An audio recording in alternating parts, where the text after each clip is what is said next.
Welcome back to Fresh Outlook, everybody. Charter Communications is pursuing a three-way deal with Time Warner Cable and Bright House Networks that will transform it into one of the biggest players in telecommunications. The FCC will now analyze whether the merger is in the best interest of the public, and the Justice Department will assess whether it is anti-competitive.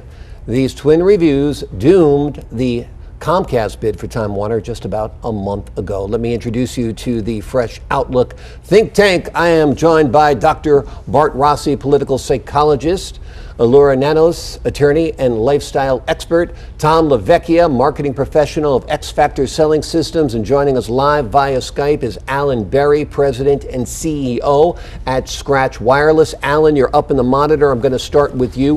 What is your take on this proposed merger? Is it good for the consumer?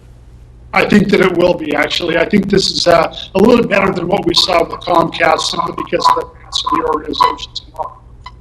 Okay, and what your company actually provides wireless telephones to people? Is that what it is, that bypass traditional 4G networks?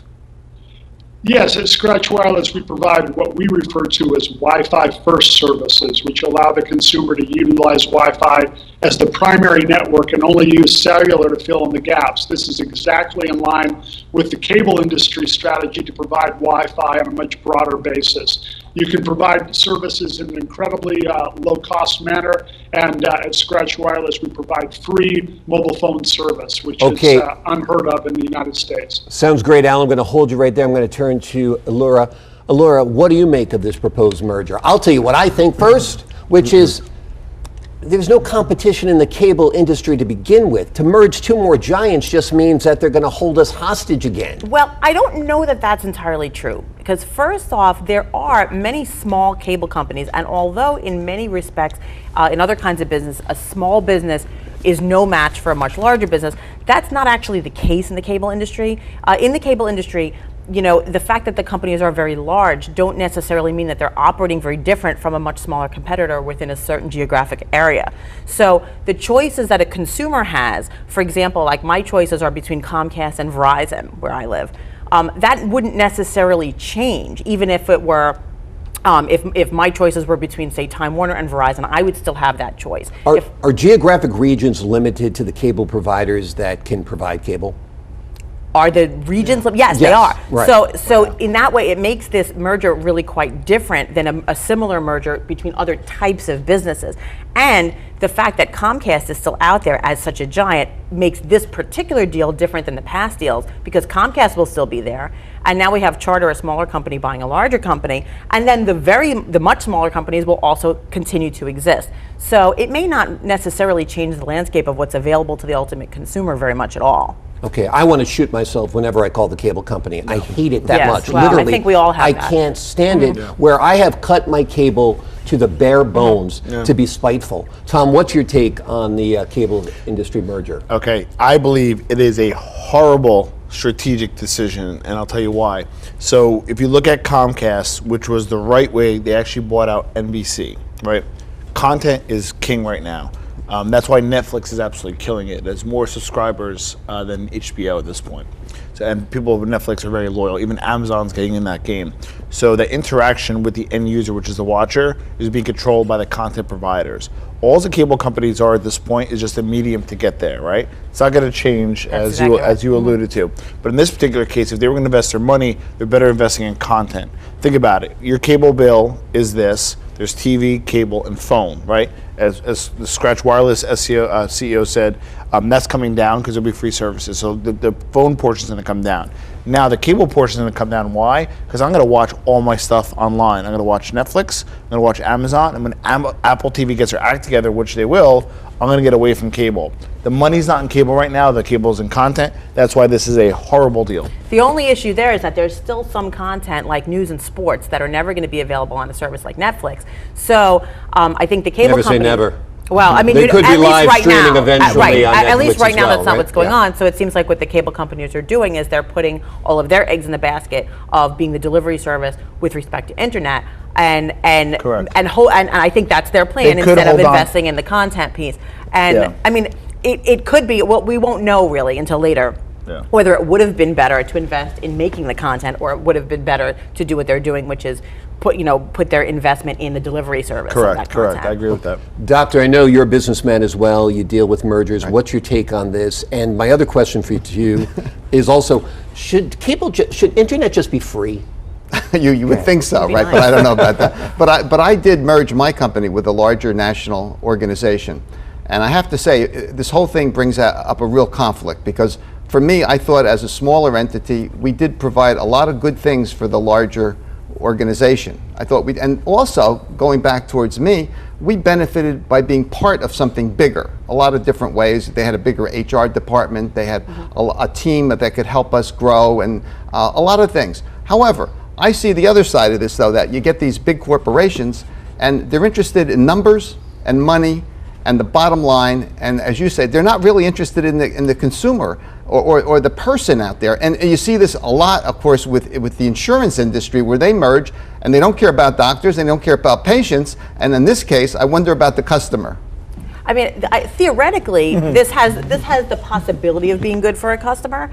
Now, I don't know that any of the cable companies are making customers feel like they're putting customers first anyway. I don't think anyone walks away saying that they love their cable company. They treat it like a utility in that they have to buy it. Correct. But I mean, theoretically, there will be economies of scale that become the result of this. And then instead of our cable bill going up, 5% or however much it is every year, theoretically it could go up just, a little bit less every year. I think cable as we know it is going to disappear. It's going to be all viewing on demand.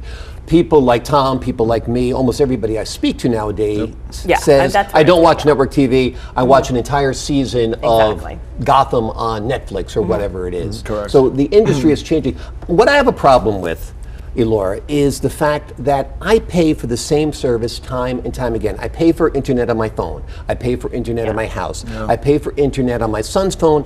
I pay for internet on my vacation house. I'm paying hundreds of dollars a month for internet service. Yeah, I mean, it's a problem. And I think that you're hitting on exactly what's frustrating when just as the general public, when we look about, to the news of these mergers, and we're saying, but where does the public fall into this? Because that's great that the shareholders of Time Warner are going to walk away with some money. That's great that the CEOs of these companies maybe will benefit.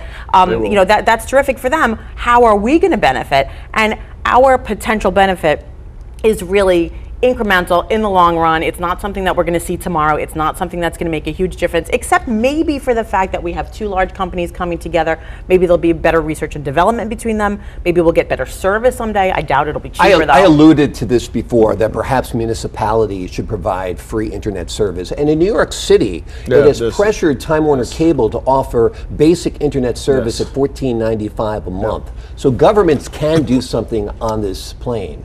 Tom, what's your thought? Okay, so one, don't want the government to regulate it per se, because once the government regulates something, it just goes to crap, right? I don't want them to provide it, because they're even worse as a provider. But I do respectfully disagree with your point. But they do in terms provide of things like, well, actually they have private intermediaries. I was going to say water and so forth. But, correct. Yeah, but some of that's privatized, so it depends, right? Right. So in terms of this particular deal, horrible deal across the board. Again, they should buy into content. So if I'm a Time Warner shareholder, I'd be pretty upset regardless of what the valuation currently is. And then in terms of the end user, because they're going to have a bigger market share, they may lower the price a little bit, but they'll be less incentivized because they're going to have a monopoly. So if they're going to have a monopoly in an antiquated market, they're going to gouge your customers, and the service is not going to get better. Think about it. You have two trucks of two companies. Now they're going to go ahead and get rid of one truck, and they might even have less resources for a given area. And number two, they got to pay for it. How are they going to pay for it? With your income as a consumer. So I think it's bad for the consumer as well. My understanding is that this is not really going to create a true monopoly situation, that the choices that exist currently will still continue to exist. But almost 100% of the market will be controlled by four companies: Comcast, Time Warner's merger. Because it's regulated, right? Kind of like, remember the old cell phones, there's 2-3 companies, and then now there's a gazillion of them. There's starting to be more. Right. With this particular case, when it does get deregulated, they will have this essence. Well, they have a monopoly now, but they'll have it'll get broken up when it gets deregulated. But until then, it's going to be expensive. Okay, let's turn to Alan once again, joining us via Skype. You've been listening to our conversation. Alan, what's your take on this? You said in the beginning you think the consumer will win.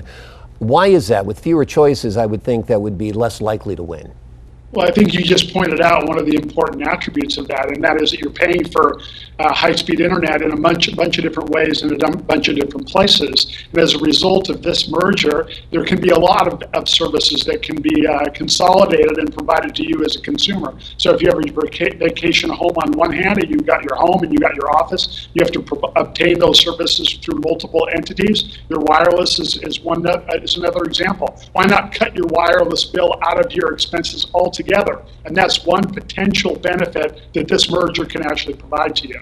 All right, Alan. Alan, that sounds a little bit like Darth Vader there. You are my son, Luke. Elura, tell me.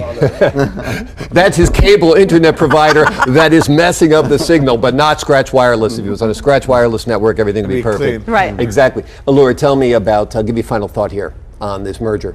I mean, I would like to see it work. I think it probably will go through because of the existence of Comcast, and I would like to be hopeful that this is a great example of capitalism working the way it should work and having a free market work the way it should work. Whether that will actually happen remains to be seen, but I think that there's real potential for it. Dun, dun, dun, dun. We will protect the name of the innocent. Okay. Still a horrible deal, though. Still a horrible deal. Okay, Still a we will horrible deal. agree to disagree, and we'll keep these guys separated so they don't fight. Thanks, Elura, for Thank joining you. us today. Thank you, Alan, also joining us today. And the rest of the Ebru Think Tank will be back. Still to come on Fresh Outlook, why BB's family is singing the blues. And they're not talking about muddy shoes after this.